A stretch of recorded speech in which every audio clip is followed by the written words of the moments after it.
ஓம் காளி சரணம் நமோ நாராயணா. அம்மா எங்கே வந்திருக்கிறேன்னு பார்க்குறீங்களா? அகோபிலத்துக்கு தான் வந்திருக்கிறேன்.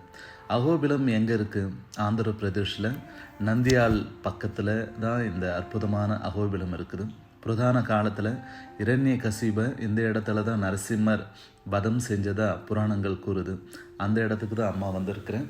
இதோட வரலாறு என்னன்னா, இரண்ய கசிபு அப்படின்ற ஒரு அசுரன் வாழ்ந்துட்டு வரான். அவன் பிரம்மனை நினச்சி கடுமையான தவம் இருந்து வரம் வாங்குறான்.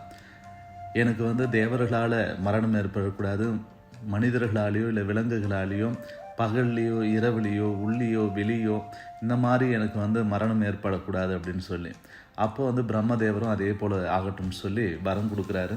வரம் வாங்கினா என்ன பண்ணணும்? நல்லது செய்யணும், மக்களுக்கு நல்லது செய்யணும், தர்மங்கள் செய்யணும், தெய்வத்தை வணங்கணும். ஆனால் தர்மமும் செய்யலை, சரியான நீதியும் பண்ணலை, அதர்மங்களுடைய சூழ்ச்சியை நிறைய செஞ்சு மக்களுக்கு நிறைய துன்பங்களை தரான். கோவில்களை இடிக்கிறான்.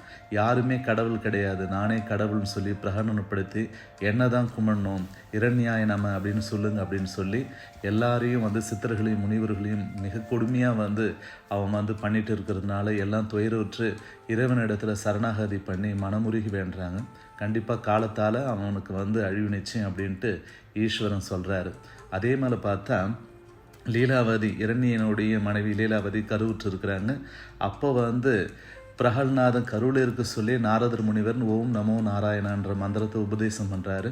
அந்த குழந்தை பிறந்து வளரச்சவே பார்த்திங்கன்னா ஓம் நமோ நாராயணா ஓம் நமோ நாராயணான்ட்டு சொல்லிகிட்டே இருக்கிறாங்க.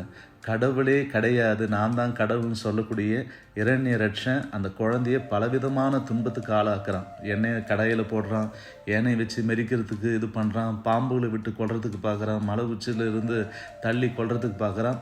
எந்த வழியிலையும் அந்த குழந்தைய கொல்ல முடியல. நிறைய துன்பங்கள் சந்தித்தாலும் பிரகல்நாதன் தன்னுடைய தந்தைக்கு முன்னாடி நமோ நாராயணன்ற அந்த மந்திரம் சொல்ல சொல்ல அந்த இறைநிலை ரட்சனுக்கு கடுமையான கோபம் வருது.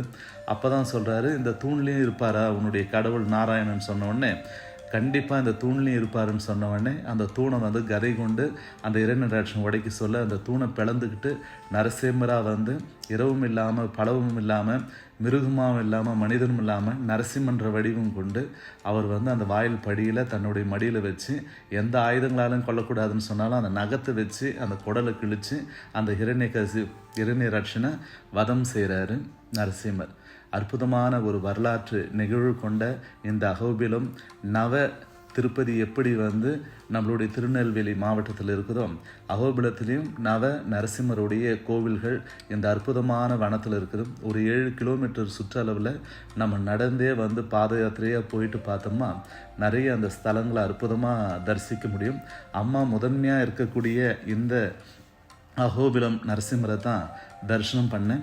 இங்கே செஞ்சு லட்சுமி அப்படின்ற தாயாரோட பெருமாள் நரசிம்ம சுயம்பு மூர்த்தியாக இங்கே காட்சி கொடுக்குறாரு. ரொம்ப பார்க்குறதுக்கே ஒரு அற்புதமான சாணத்தியத்தோட பிரகல்நாதன் முன்னே இருக்க சொல்ல அழகாக சுயம்பு மூர்த்தியாக நரசிம்மர் காட்சி கொடுக்குற அந்த கண்கல்லா காட்சியை அம்மா தரிசனம் பண்ணேன்.